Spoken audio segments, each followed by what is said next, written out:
Start with the mild stuff. Makes sense to me. Welcome back, everybody, to the Investor Shed podcast. I hope you had a great Christmas. It's time to get this show on the road. Yeah, I thought you were going to say something else other than show. It's time to get this show. Yeah, I almost did. Right out the gate, Nick. Nope, not going to do that. Did you have a good Christmas? I had a great Christmas. Good. Yeah, and now it's over. Yeah, I'm excited it's done. Me too. Yeah. We're dads. We're dads. We're pretty busy. We got stuff to do. Yeah. We got to take off those. We got to take the Christmas lights down. Yeah. Oh. I didn't put any up, so mine was easy. That's good. Yeah. I'm glad you can get away with that. Yeah. We have to take them on the tree, but that's like simple. Hillary actually put them up this year. That's how demasculated I was. Yeah.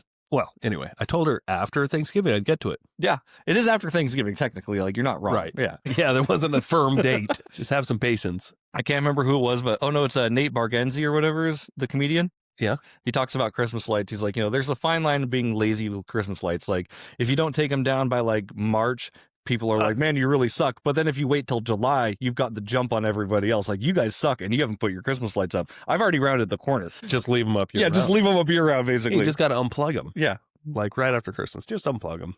Leave them right there. Yeah. I'm not into that. When are you going to get Christmas lights installed? Installed? Yeah. As soon as I can register it as a viable expense. Oh, boy. I feel like we're going to talk real estate today. I think we are. Let's do it. Let's talk some real estate. I'm excited. That's good. This is going to be a change up of episodes because usually we just talk about other nonsense. And this is a real estate show. And dude, you know what? I want to talk about rentals. What? Something we haven't talked about in a while. Yeah. We should talk about flipping homes or the stock market or just like, other things that might be interesting because Nick's addiction to buying options. I did buy options. Yes. Whatever. If it's fine. I'm making money. Yeah. Small amount. I'm not risking much. Yeah. They're small. You don't need to justify it to me, buddy. Yeah. This is a you thing and you buy whatever you want. Oh, thanks. I'll show you later. Yeah. I want to see it. Yeah. Let's talk about rentals because I think like they get a bad rep lately. Do they? I think so. I don't think rentals get a bad rep. I think it's hard to find a rental that cash flows and that gives it a bad rep. Right. So that's why we need to talk a little bit more about just the cash flow and what owning rentals is truly like for your portfolio. Yeah. Because there's plenty of things you can talk about, but specifically today we wanted to talk about 11 why we think you should own real estate or why I think I should. 11. Maybe not everybody should, but these are 11 reasons why I own real estate as rentals, not just flips. And you caught up on Stranger Things? No. Is it good? Have you watched it? I mean, there's new episodes out, right? Yeah. I haven't watched the new ones that came out today. Oh, okay. Yeah, we canceled our Netflix account a couple months ago. We wanted to try out Apple TV, so we were cheating on Netflix for a while. That's okay. And then we'll pick that bag back up once we go through everything on Apple TV that we want to watch. I don't think Netflix is like, Beverages quit us. They're going to keep their stuff on there. Yeah, it's fine. Right? Yes. Yeah. But before we get into the episode, what do you think we should talk about? Should we talk about our new sponsor? I guess we can right out of the gate. Why don't you talk about your sponsor right out of the gate? We got Penny B's Soap, everybody. We got another business here to sponsor the podcast by giving us some of their free swag. But not only did we get free swag this time, we actually got a coupon code for everyone who's listening, who's watching, everyone's in the multiverse to go and enjoy some better soap for your body. This is Penny B's Soap. Website is pennybees.com. This is handmade, handcrafted soap infused with honey. It's really made with love. You can just tell by the packaging, like these things, they smell so good and they make incredible gifts. Like seriously, if you're a realtor, these should be going in your closing basket. Yeah. And if you look on the back, the ingredients, there's like 5 to 7 ingredients. Yeah. There's not much. So it's good. And I've seen them make this stuff on their... You see their ads? I see their ads now. Yeah. They've come a long way. They have. They've got legit packaging. They sell in stores and stuff now. They sell in stores. They sell online. But it's kind of cool. We knew Blake when he lived up here, and I used to brew beer with him and stuff. And this is Blake and Jessica Thompson, by the way, run Penny Bees. Penny is their daughter, so they actually started this company to actually just give her a better soap option as a young girl. And it infused into a really big business. They actually netted quite a bit of money this year just from soap. Really? Yeah. Super cool, of course. They're obviously investors as well, so this helps fuel their investing and their daughter's investment future. Yeah. They're main investors, obviously, and then Blake kind of transitioned into just the soap guy recently. Super cool, but it's built around family intention and community. They use raw honey and moisturizing formula that's gentle, effective, and designed for everyday use. Your wives will seriously love this soap. Yeah. And you got to smell this nutmeg hollow. Put it up to the microphone. Do it. Smell it, guys. Yeah, can you guys smell it? Smell-o-vision a thing yet? That smells like it's free. Free to us, not to you. Free to us, not to you. Yeah. But it's actually, it's pretty nice. No, yeah, this is great stuff. I've used their soaps before, and you're just like, this doesn't even feel real. Yeah, it feels really good on your skin. We have a discount code for anyone who's interested in trying out Penny Bees. You can use this as many times as you want, by the way. So this is a perpetual code, not just a one-time thing. Discount code of SHED, as an investor shed. Yep. You get 10% off your entire order except for gift cards. We tried testing that because I'm like, you could just buy a 10% off gift card and then use that 10% off gift card to buy more gift cards, and you could really cheat the system. So we turned it off. Oh, okay. So you're on the back end of this. I was helping a little bit. I'm like, would you want it on gift cards? Because then they can just use that gift card to use the code again to buy more soap, and then you're going to go bankrupt pretty quick. Yeah. Are we ever going to get any money from the soap company, or do we just get free soaps? We can put we can get a code, like a referral link or whatever. Yeah, he said we could. Oh, cool. Yeah. Well, for now, we're just getting the free soaps. Yeah, we're just getting the free soaps. These are actually a Christmas present to Nick. Oh, so this is thank you, Blake. Present. This Shout is out to Blake Thompson. Yeah. The guy owns a lot of rentals too. Yeah. Which we're going to talk about now that this ad's over. Yeah. Is the ad over? Ad's almost over. Just one more time. pennybees.com. Go check it out. For 10% off your entire site-wide order, enter the code SHED, SHED, and tell us how you like it. And then that's it. Thank you so much, guys. Rub it on your privates. You can, actually. It's a real thing. All right, guys. I want to talk about 11 reasons why I own real estate, and then maybe you can chat and talk about maybe the pros and cons. Yeah. Because most of the time when you hear about rentals lately, it's almost all about cons. It's just like, they're kind of overpriced. The returns are small. You have to deal with tenants and toilets. CapEx, blah, right? blah, Yeah. blah. It's, but, then why do people buy rentals? And why is it that pretty much just like the wealthy people own real estate long term? Mm-hmm. Well, we'll try to get into that. Right. So and before you kind of get into rentals, I will say, like, from a budding investor who's like just starting out, like, obviously rentals are what most people want in their portfolios, whether it's commercial or residential. Yeah. They want long-term cash flow that's going to pay them with minimal, right? But a lot of times people need cash. So what people are doing right now is people are flipping, and they're trying to use that money that they flip to get into a rental. Yep. And sometimes it takes 3 to 5 flips just to make enough where you can put a down payment on a rental that cash flows. Sometimes you just get lucky and you find some seller financing. It's just kind of luck of the draw. But yeah, I think rentals are what people really strive to have in their portfolio for sure. Specifically, I'm going to talk about why I invest in rentals and how I invest in rentals, because you can buy rentals different ways. You can buy just all cash or with institutional funds, or you can raise syndications and buy buildings. I'm specifically today going to be talking about, what I do is I buy rentals with debt and down payments. They're, single family homes, and they're occupied by long-term tenants. So that's what this is going to kind of revolve around. And the benefits, more than just what kind of rental income you get, but some people forget that there are layers of returns to this. Of course, there are cons. Anything that produces a lot of cash is going to potentially be difficult. There are ways to make it less difficult in life, but this isn't just a click, this isn't a stock option where you can just click a button and you're done. This does take work with it. So it's kind of a quasi business and an investment. Yeah. But the way I have it set up to where I have a property manager and we have technology, I'm not going around finding tenants. I'm not going around collecting rents. I'm not going around fixing toilets. None of that stuff. Right. I've saved up money, or maybe I don't save up and I find the right opportunity. Yeah. And I figure out how to acquire a property with little to no money, and I let other people take care of it. Yeah. It's pretty simple what you do. I just make sure that the bills are paid. Right. Every month, I'm going through the books, making sure that things are paid. Are there any maintenance requests that happen this month? Just trying to stay on top of the managing the manager, ish, or managing the money. But I'm not physically on site doing anything. I love Maybe at first, if it's a burr project, the house needs fixed up and then we're going to rent it. But again, I'm not the guy that goes and finds tenants. I'm not the guy that collects rents. I'm not the guy that fixes the rental. Right. It's purely, for me, more of a passive investment long term. And, with you like that, like, obviously that's, I think, the ideal way to run a rental, of course. But to the new unleveraged mind out there, they're thinking like, oh, I've got to do all these things. Yeah. Or else I'm not going to make any money. You don't.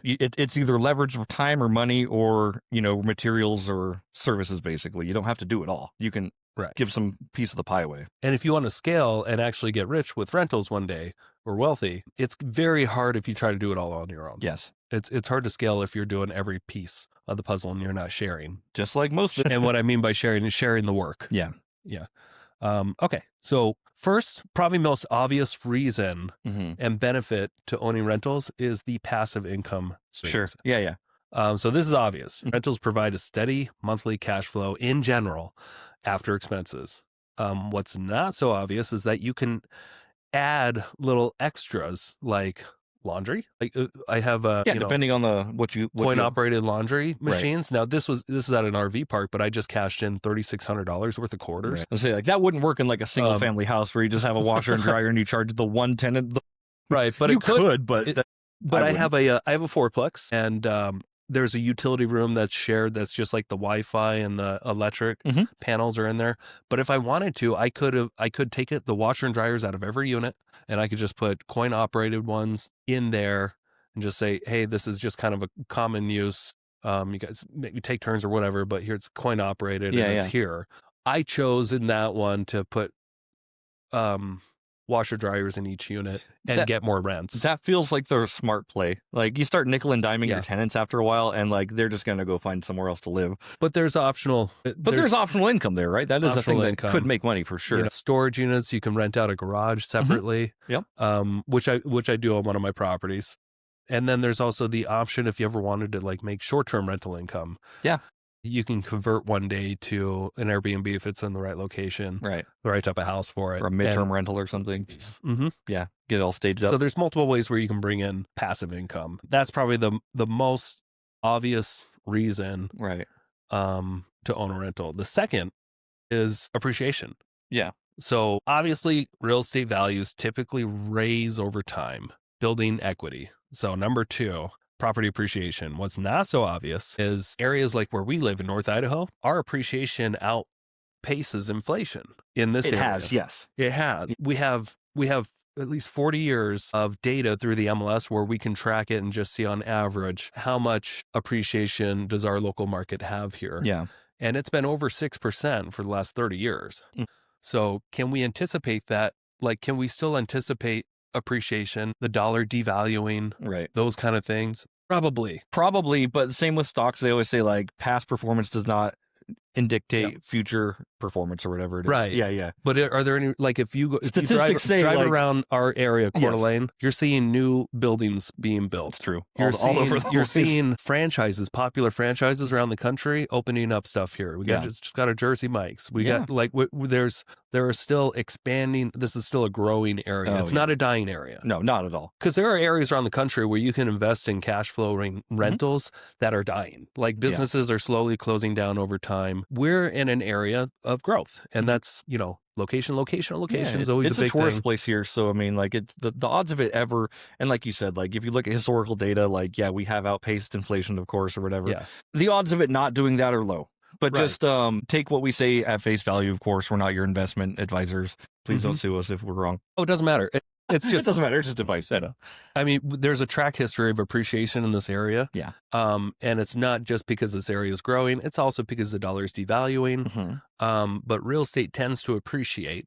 Yeah. In general. And so you can almost kind of count on that as an extra perk. And that's all we're talking about is an extra perk of building your wealth. So if you are, let's say you put $50,000 down as a rental on a $250,000 house. Sure. And the next year it's gone up, let's say 3%, lower than half of what's historically reasonable in this market. I mean, you just made another $7,000. Ish of appreciation. Yeah. Your net worth didn't go in your pocket, no, but it did hit your bottom line on your net worth tracker if you track your net worth. Simply by owning it, that wasn't extra income. Right. And what you always talk about too is like this is fixed debt for the long term, of course. So you buy something, and if it makes sense when you buy it, it will more than likely continue to make sense as the deal progresses, right? Because you're paying down your mortgage, you're actually building equity as you're doing that. And then you can refinance tax-free, or you can get a HELOC. There's just so many options with having these things available to you. So So number three, a third perk of owning rentals is the tax advantages. What's obvious is that You can deduct your mortgage interest, your property taxes, repairs, all that's pretty obvious. What's not so obvious is like if you're a real estate entrepreneur, a real estate professional, you might have a little bit more tax advantages in your back pocket. Yeah. I'm a real estate agent, Mhm. so I qualify to be a real estate professional, which means it just puts me in a different tax category. Yeah. And I'm able to use my rentals to offset my other income in my other businesses. Yeah. Not everybody can do that. You have to check with your tax guy if that's possible for you, but you're still going to get other tax advantages. Right. There are other things that you can do for sure. Yeah. Like me, I don't qualify as like a real estate professional, but it still makes sense on paper to have a rental. Yes. Yeah. So depreciation is a big one. Mm-hmm. And I don't know if we talk about it later. I don't think we do. Depreciation's huge. Yeah. Depreciation is another tax advantage that a lot of people really strive for if they're wealthier, if they make a lot of income. Because that you're able to write off an expense without actually having the expense. So whatever your building is worth, divide that by 27.5 years. That's a cost. No. Okay. You can accelerate that. So a cost seg is that, but accelerated like in 1 year. Yeah. I'm not a real estate professional, so I don't qualify. So this is just standard. This is just standard depreciation owning rental assets. Yeah. You can potentially, whatever cash flow you're making, be wiped off by invisible expenses that you never actually had, but you're allowed by the IRS to take. Yeah.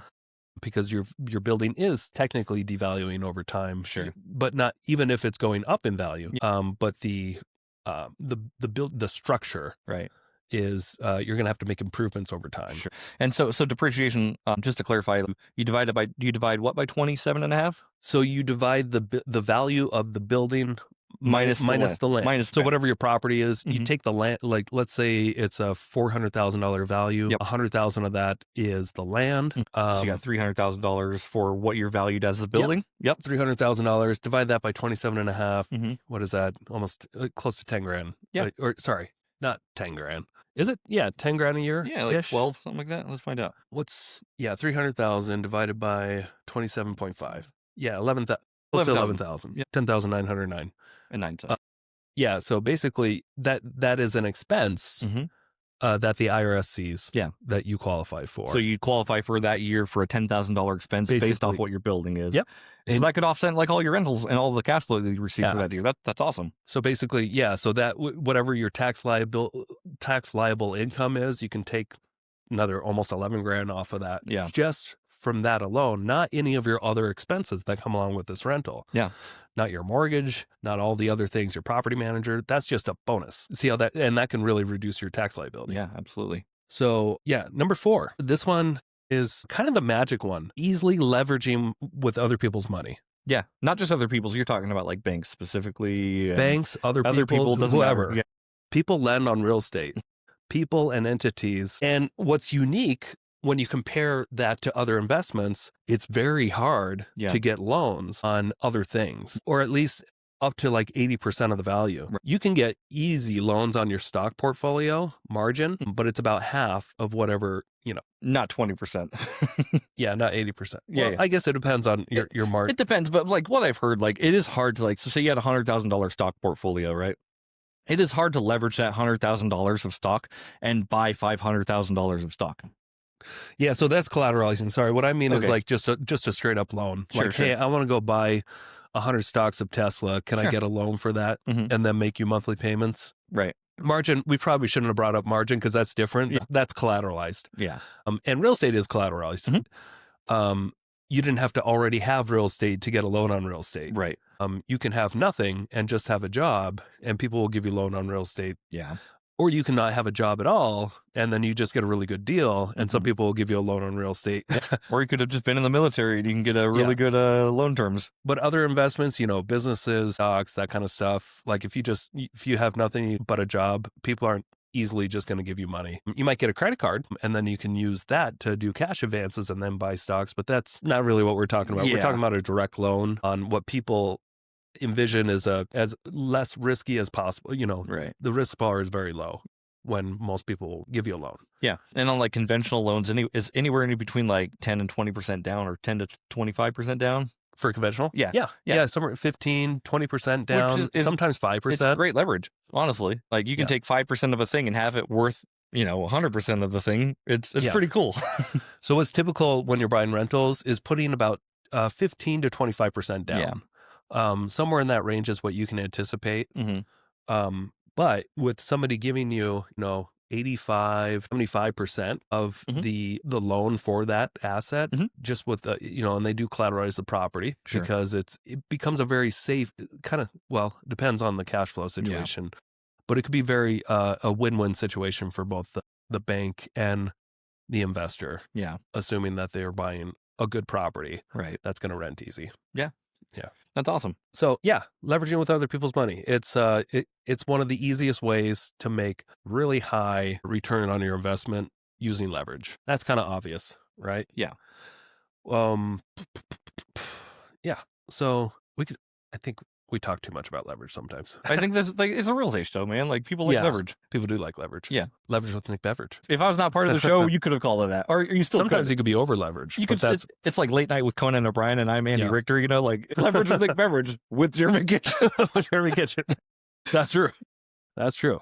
Okay. Inflation hedge. This is number 5. Yeah. So what's obvious is that rents increase with inflation, protecting your purchasing power. But what's not so obvious is that your fixed rate debt means that your interest payment and the principal balance, like the half of that is fixed. It's not moving anywhere. You're locked in, baby. Yeah. So your taxes and insurance can go up. Right, so other than taxes and insurance, yeah. But what people don't always fully understand when they haven't bought rentals and they haven't owned them for a long time is just how incredibly valuable it is to have a payment not move much. Yeah. At all. I remember buying some rentals in Kellogg, Idaho, a while ago. Probably 8-9 years ago. And I remember my payments were around $600, $700. Hey, quick commercial break here. Thank you so much for listening to this podcast. I really do appreciate it. If you want to give back, let me help you buy a house, or I can help you sell a house. It's the only way I make money when I'm not investing in real estate.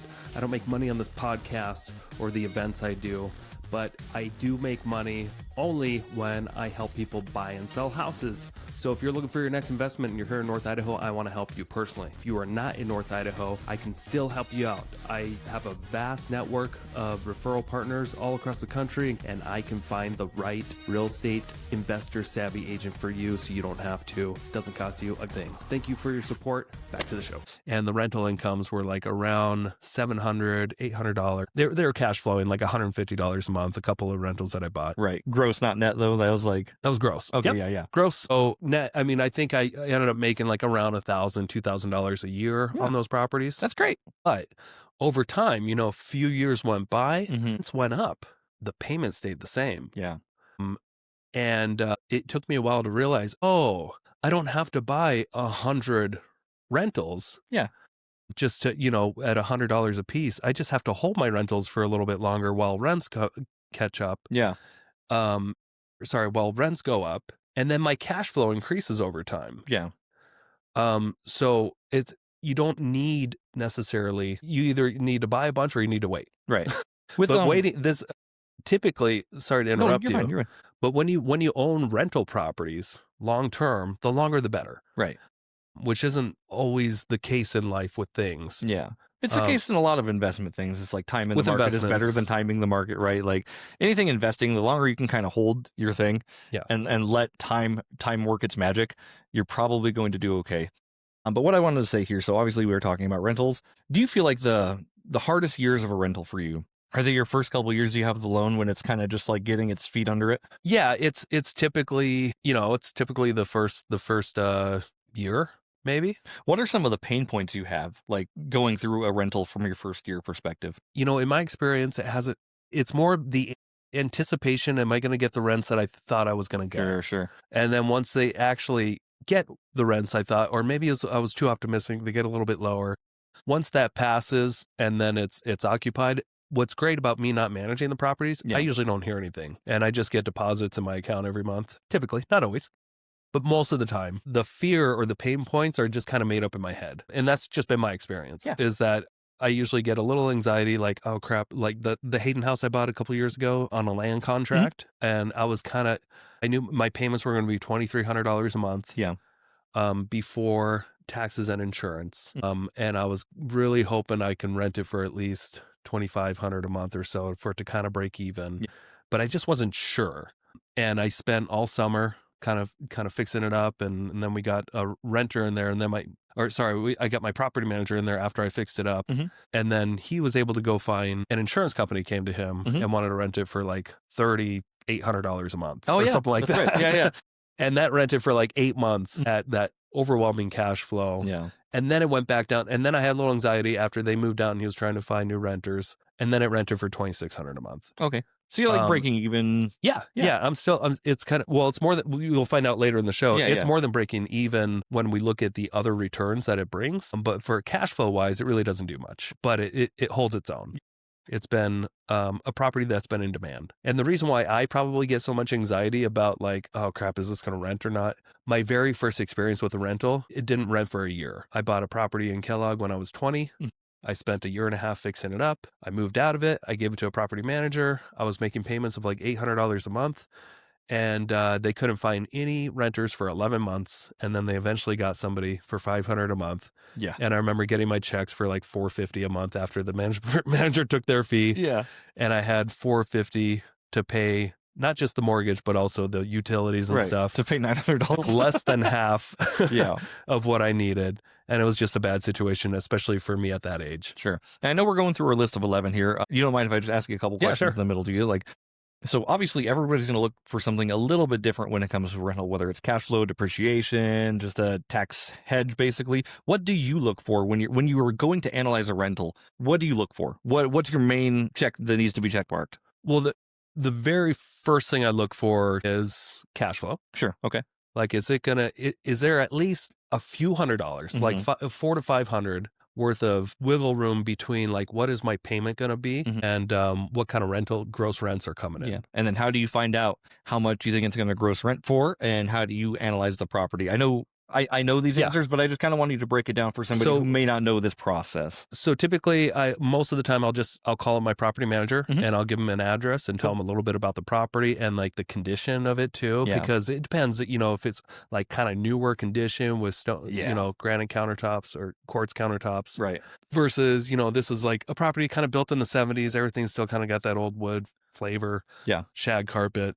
Square footage is not the only thing that matters on analyzing these, by the way. Yeah, it's like, how desirable is it going to be? What part of town? What kind of parking is there? Yeah. Does it have, is it 2-bedroom, 3-bedroom? How many bathrooms? Yeah. Is it? So there's a lot I look at, and I try to think like, is there going to be multiple people wanting this, or is it going to be hard to find one tenant? Right. That's good. I want a kind of a no-brainer rental where every time it comes back on the market for rent, I want there to be a line of people that want it. Yeah. And not like, oh crap, we got to try to find somebody. Like, I do have one rental that always kind of gives me a little anxiety when it gets empty, but it turns out there's plenty of demand for it. Awesome.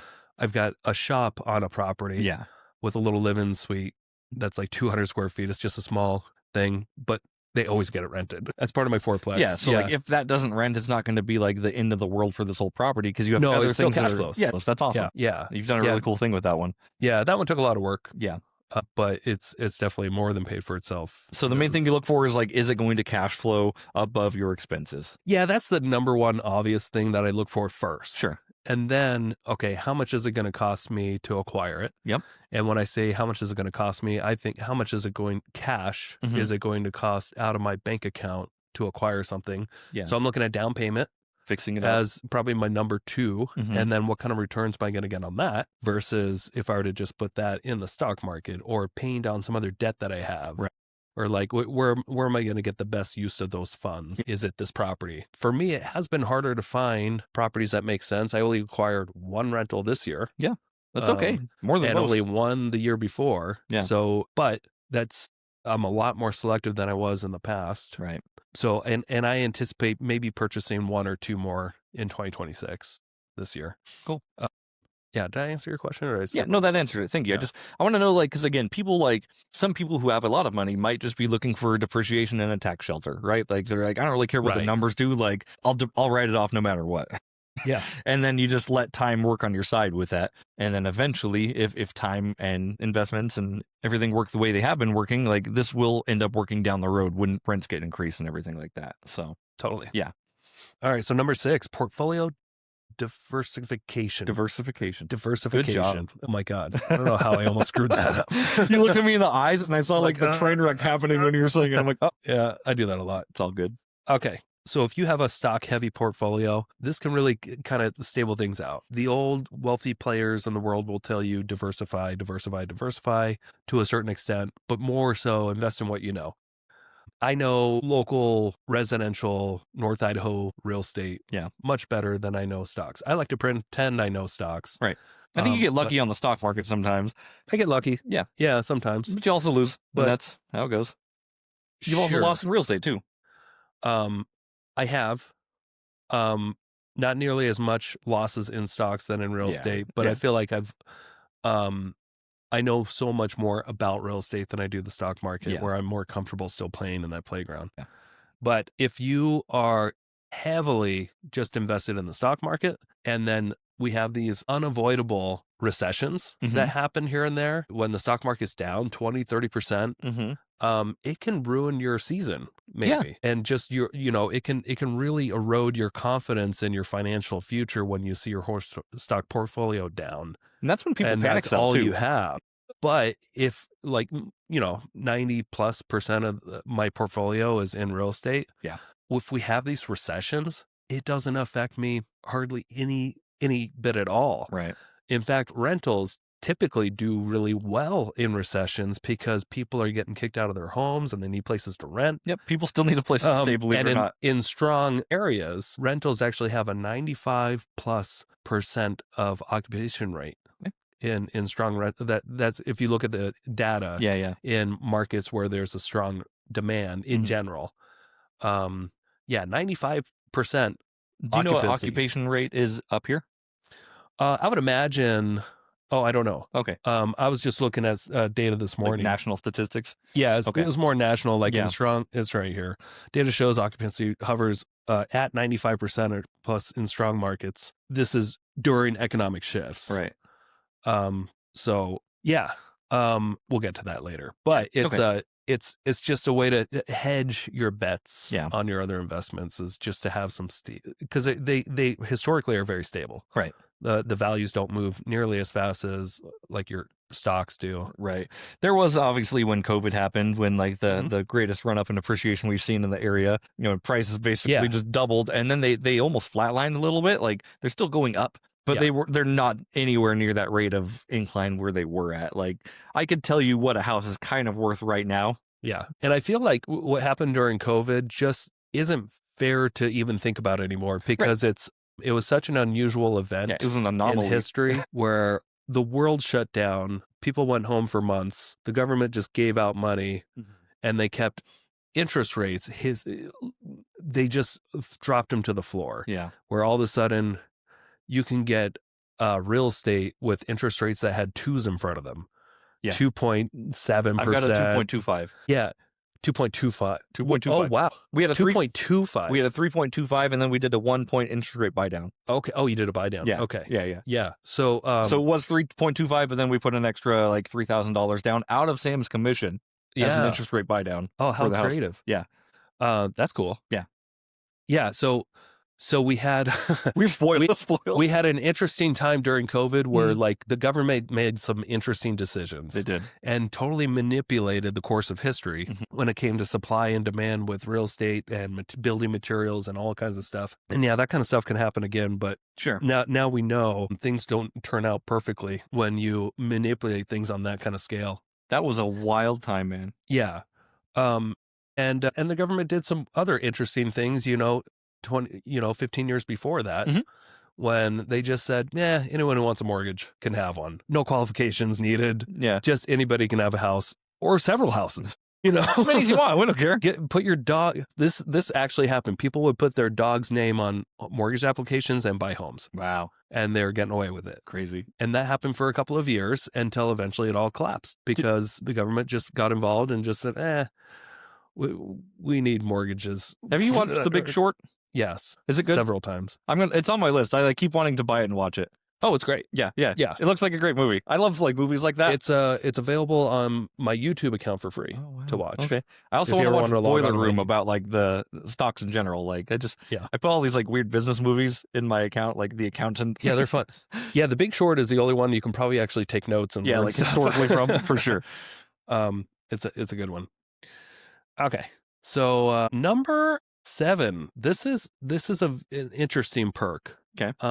Outside of other investments, this is what's unique to real estate. You actually have control and customization over your investment. Yes, you do.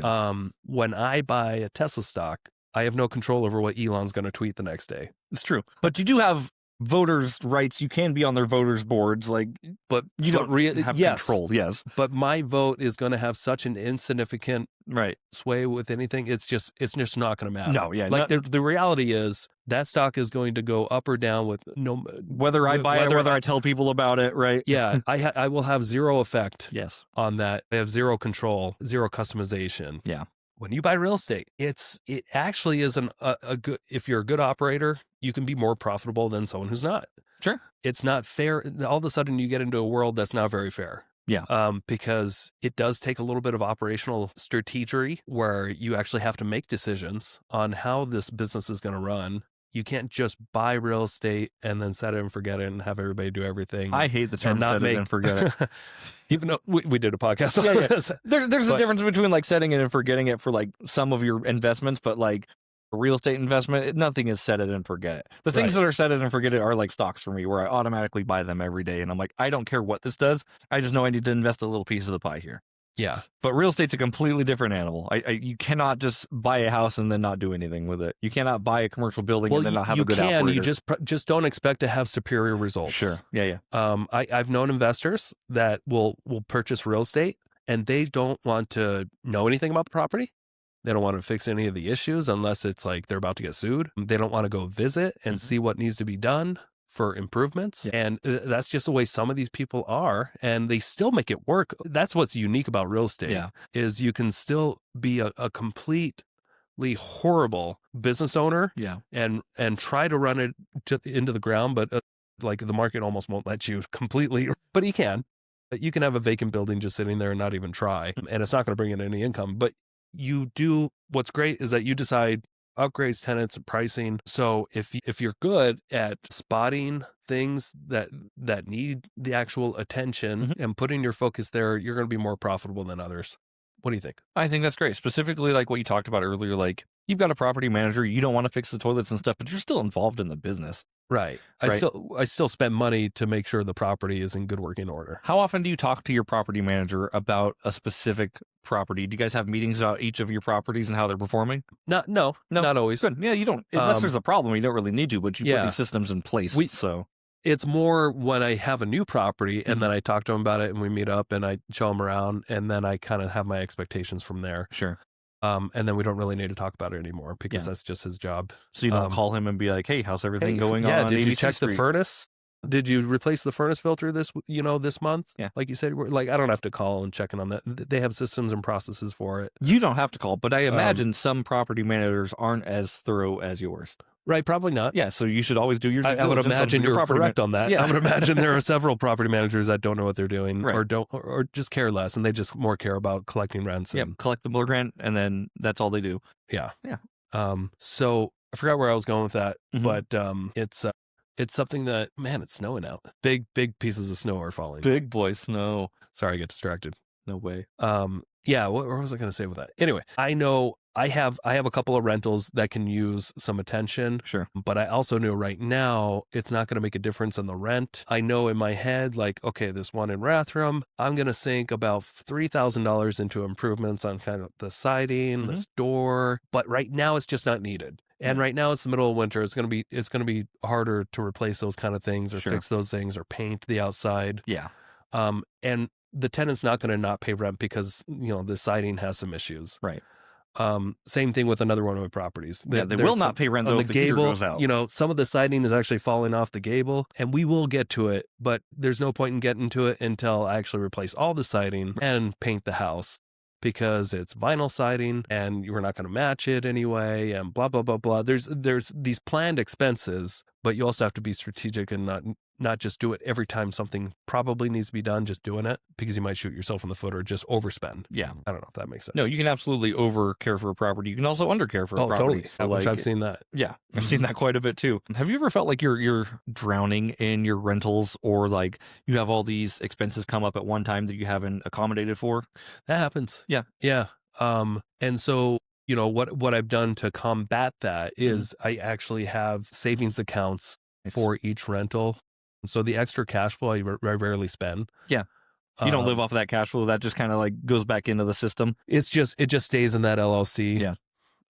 Great. And I just like to let it build, like the fourplex we mentioned. I think I've got $13,000 sitting there on the sidelines for which I'll eventually spend some of that for like some of the siding repairs and stuff. It's not going to need to spend it all. And then the other property in Rathdrum, I think I have $5,000 sitting there. Cool. In that account. So I do have savings accounts or checking accounts. Sorry. Sure. For each business that owns each property. Yeah. Which I try not to spend my rental income.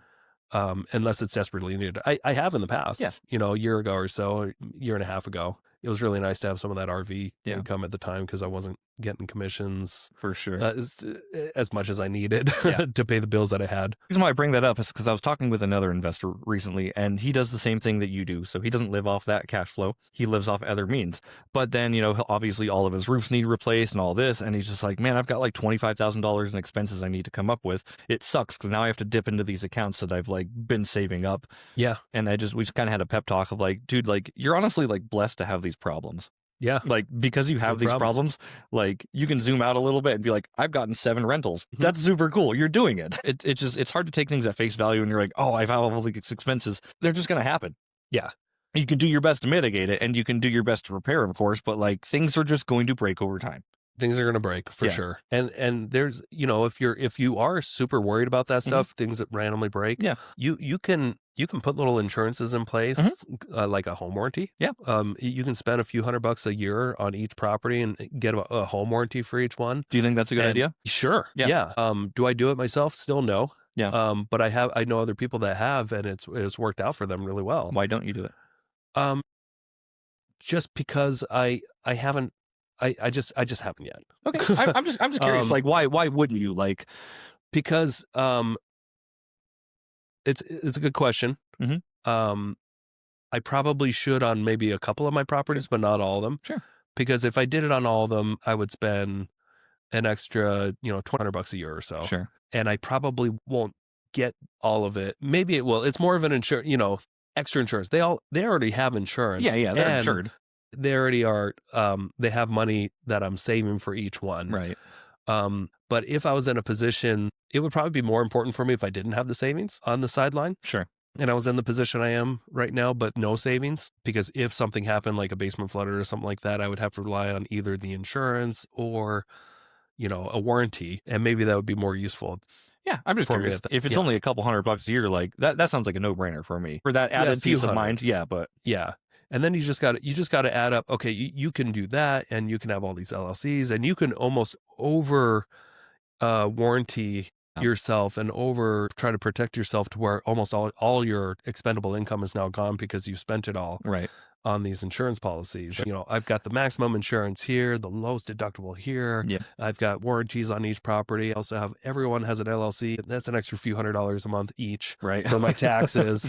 So you can almost overdo it where you're just spending all your money on the what ifs. Yeah. I'm okay with taking a little bit of risk. And it also, I think, like you said, it depends on the property too. Yeah. Like there's a couple that coming to my mind, I'm like, yeah, there's a couple you should probably maybe check out and see what that looks like. But, is the juice worth the squeeze with the insurance type of thing? And that's just something you have to try to figure out yourself. Yeah.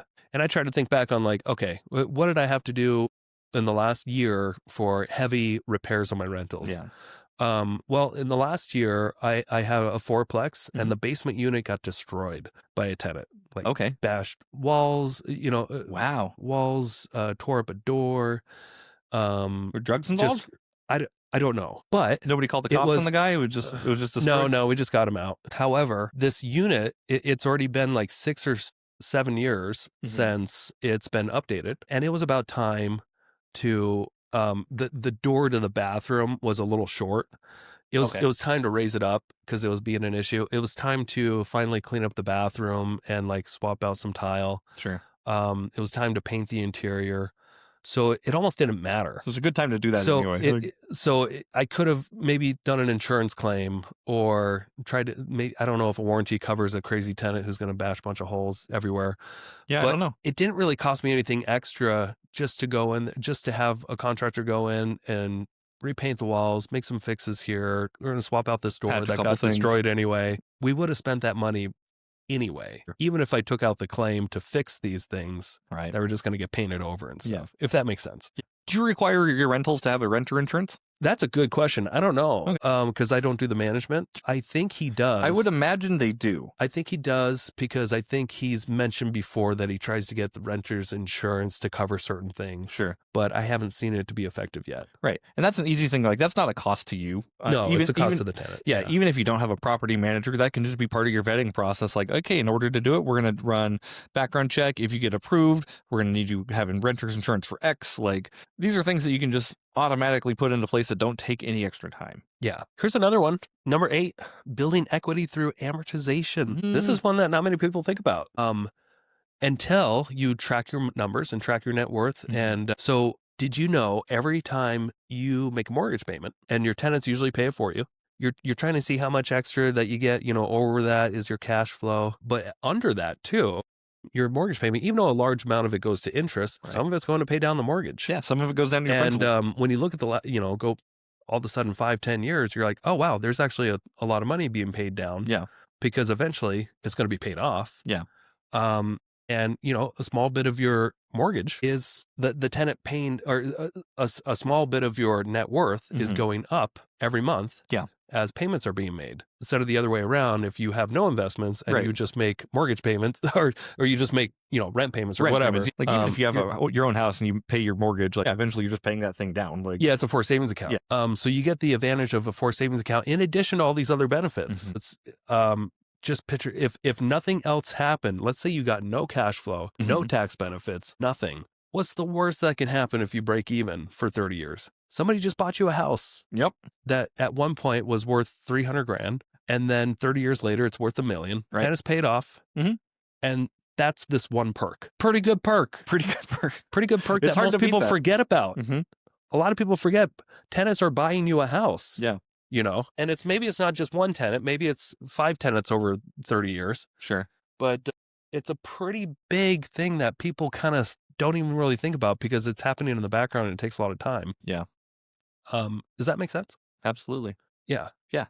Yeah. And then you can even like stack that, obviously, like building equity through amortization. Say you have a rent your property for 30 years, property's paid off, right? You could move into that property for 2 years. Oh, yeah. And then you could sell it and you get tax-free capital gains. That's true. We're not even talking about that today, but Yeah, that's another. But like, that's the thing. You could do with that. You could do that. Yeah. Okay, rental's paid off. I'm going to move into this one for 2 years because you have to live in it out of the last 5 years to get the homeowner's exemption, correct?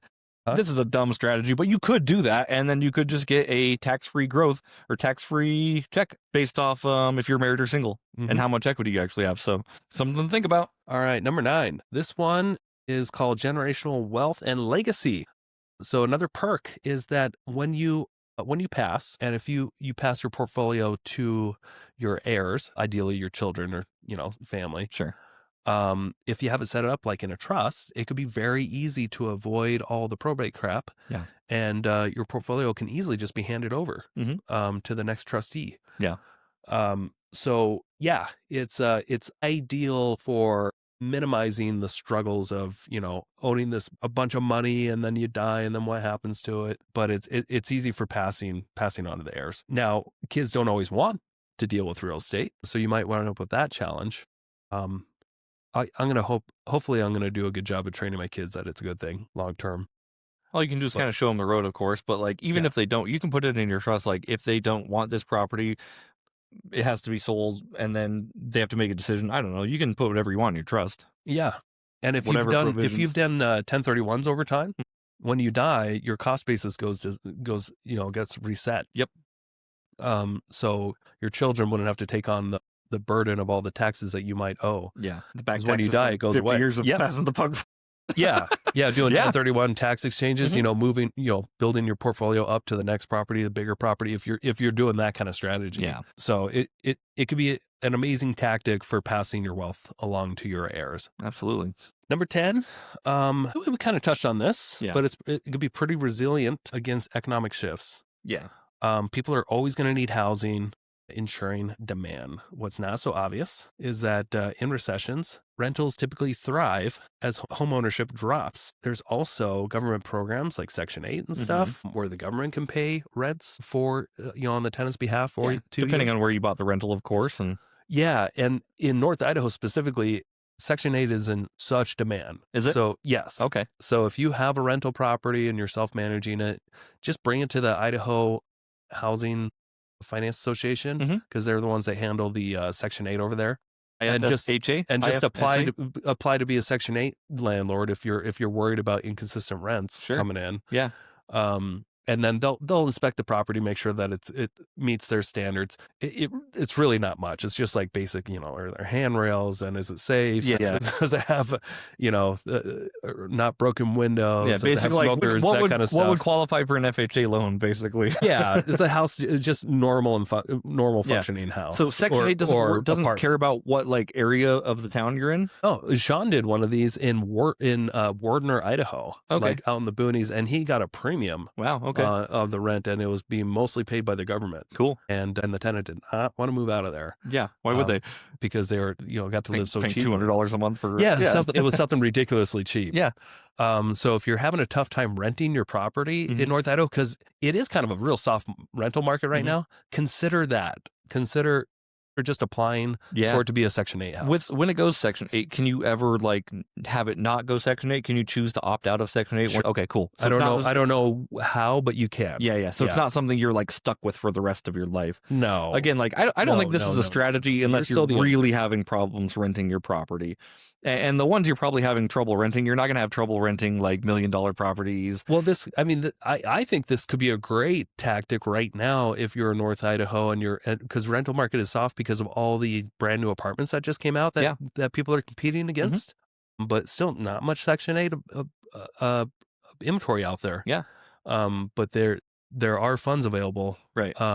For people to be, they're just waiting in line for houses, from what I've heard. And this is obviously like, I don't know a lot about this and I don't mean to like judge people, but I've heard a lot of Section 8 people are the more difficult tenant base. Sure. Yeah. So like with that comes a different set of responsibilities of making sure you're vetting the right people. Yeah. Well, the government vet them for you at that point, right? They just like put somebody in there. I don't know enough about it to tell you what the application process is going to be like. But a lot of these people, I do know, go ahead. In my experience with like Sean doing it, is that like he already knew the person in advance. Sure. It wasn't like, it was more like that.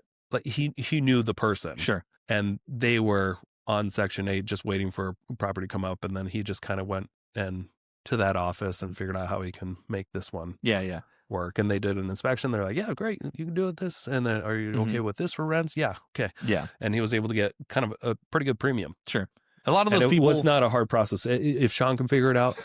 That's true. If Sean Beveridge can figure it out, a lot of people can figure it out. Yeah. No, but again, just no knock on Sean. Love you, buddy. But when it comes to application processes, he's not, he's just a contractor. He's not into paperwork and that kind of stuff. He's he was able doer to figure it out. He's a doer. And again, like this is going to attract a certain type of renter who doesn't have a lot of income. Maybe just getting out of prison or has previous drug problems, or like you are taking a risk based on that application. But with any real estate, there's risks that come with all this. So like just do your own due diligence, of course. Oh yeah.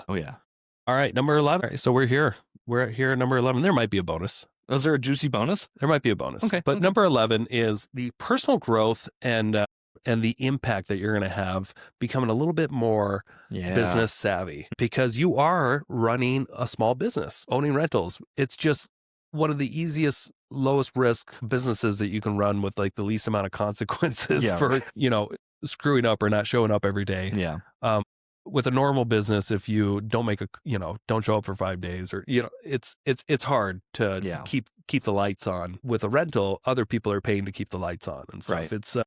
It's something that you're still going to get some practice managing finances, marketing, relationships, and you're contributing to the housing stability in your local area. Yeah. So you kind of do have this sense of pride that like you are actually helping fill a need in your community, which not a lot of people get. Right. And in turn, you will kind of feel a little bit more vested in your country. Yeah. That like, hey, I'm actually, I'm a stockholder in making sure the government is run efficiently, Right. or this country is run okay. Yeah. Because I do have a stake in it, For sure. if that makes sense. Yeah, no, that absolutely makes sense. Like, it's like do good, be good. A lot of people think like landlords get a bad rep for like, they can. They can, of course. They're just people.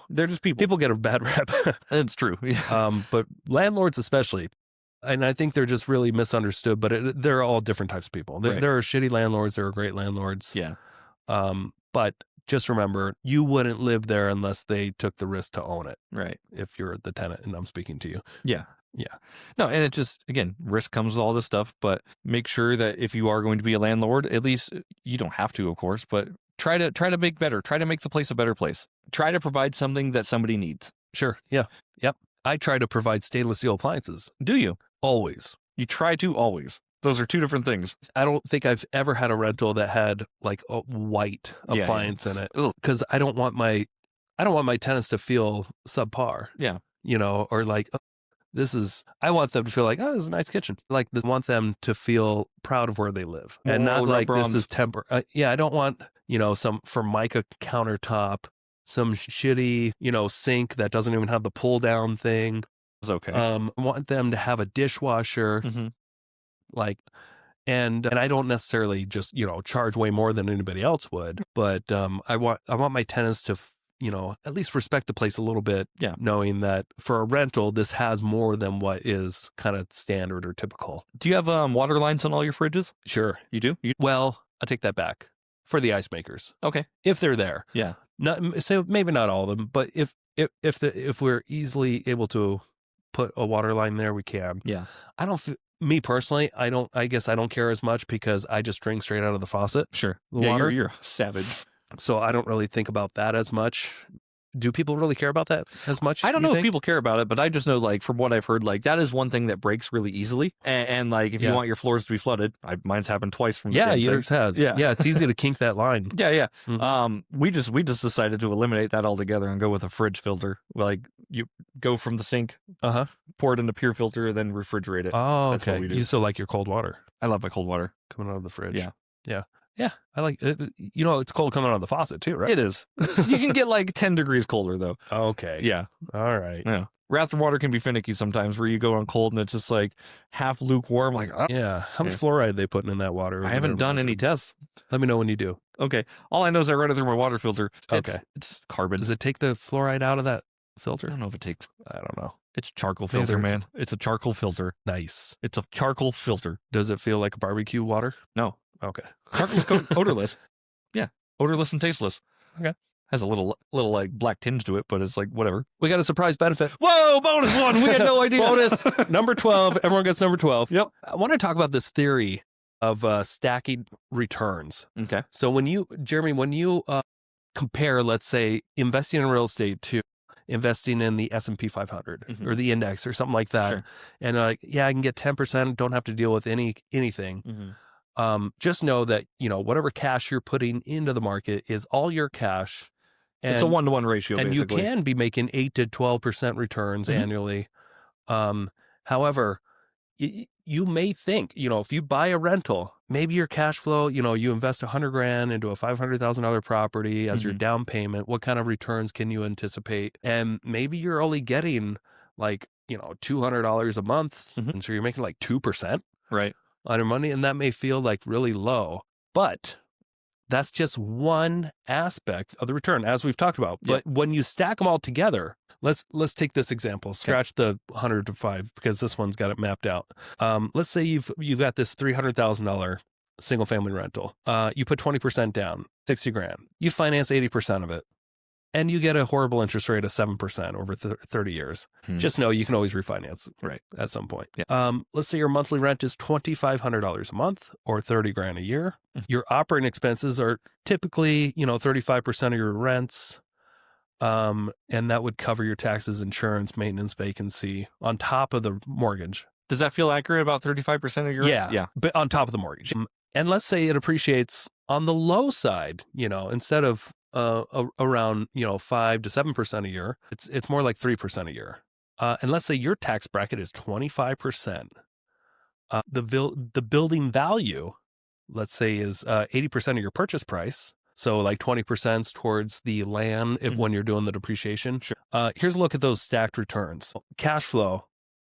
You put, again, let's go back down. Remember, you put $60,000 down onto this rental. In cash flow for the whole year, you've made $339. Ooh. Like $30 a month. Yeah. Ish. It barely worked, right? Yeah. It just barely was in the green. So you might be thinking, wow, like a 0.01% return, like nothing, right? Yeah. But your debt pay down, the principal reduced mortgage payments that the tenants paid for you. Remember that amortization? Yeah. In the first year, $2,438. Cool. Let's say it did only appreciate 3%. In the first year, $9,000 went into your net worth. Yeah. Because the property value is now $309. And your tax savings, let's just assume that you're going to get 25% of the depreciation plus your interest paid. Let's say that your tax savings lowers your liability. So you get to pay $6,363 less than you normally would have against your other income. So your stacked returns are about $18,140. Okay. That's about 30% ROI on the first year.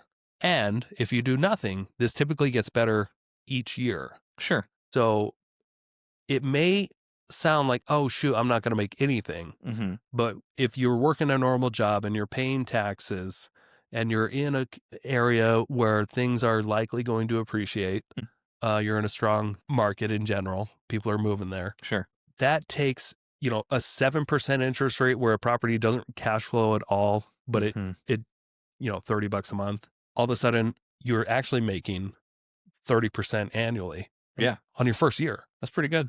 When you stack all those returns. Right. You didn't actually make a ton of cash flow, but all based off your depreciation and tax savings. It's spread around your other areas of your portfolio. Yeah. Sure. Your equity, your debt pay down. And you don't need to be a real estate professional to take advantage of this depreciation. No. So this is without being a real estate professional. Yeah. That's not a cost tag or whatever. Yeah, because you can have even more tax savings there then. Cool. So just remember, guys, if you're being told that rentals suck, be careful who is telling you that. They're probably trying to sell you a mastermind. They're probably trying to sell you a mastermind. They're always trying to sell you a mastermind. But like this is a cool first year look at what would happen. Obviously, looking at this and going forward, like if we jump forward 10 years, hopefully your cash flow would go up. Yeah. Because your rents would be increasing. Right. So like you would be making even more down the line. More down the line. And this is accounting for saving money towards repairs and maintenance. Yeah. Just so you know, in this calculation. So it's not like, don't be like, yeah, Nick, but you totally, rentals need work. Yeah, we're figuring that in. We know that, yeah. We're figuring that in. Don't worry.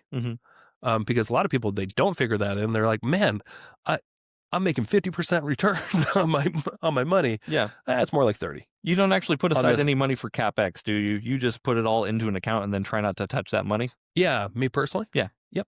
Cool. I just want to make sure that I always have funds available for when things go wrong, whether that's credit or cash or whatever. Right now, in my stage of investing, I feel pretty comfortable with. I've got about 40 grand of actual cash just sitting there for rentals. Probably more than I need, so I might take some draws and pay down some other dets or something. Yeah.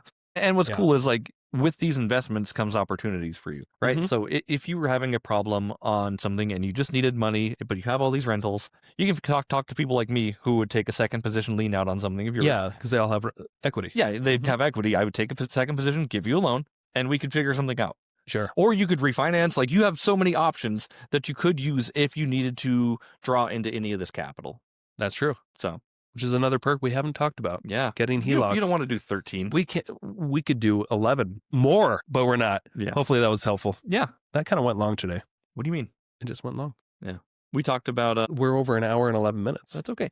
So, hey, Thank you so much for listening. If you're still here, if you haven't subscribed yet, please go to our YouTube, The Investor Shed, or Nick Beveridge's YouTube at whatever that is. Nick Beveridge. Nick Beveridge. Also Spotify, Apple Podcasts, The Investor Shed. Leave us 5-star reviews and juicy comments because we love. And get your 10% off your natural soap at pennybees.com. Promo code SHED. Shed. SHED. Yeah, like The Investor Shed. Right. But I didn't want to do a long code. I want a little code. I like Shed. Yeah, Shed's a good code.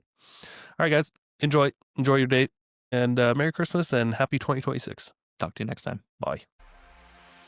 Thank you so much for checking out the Investor Shed podcast. If you enjoyed your time, make sure to leave a 5-star rating and review on Apple Podcasts and Spotify. Follow along on YouTube, TikTok, and Instagram at The Investor Shed for shorts and promos about each episode.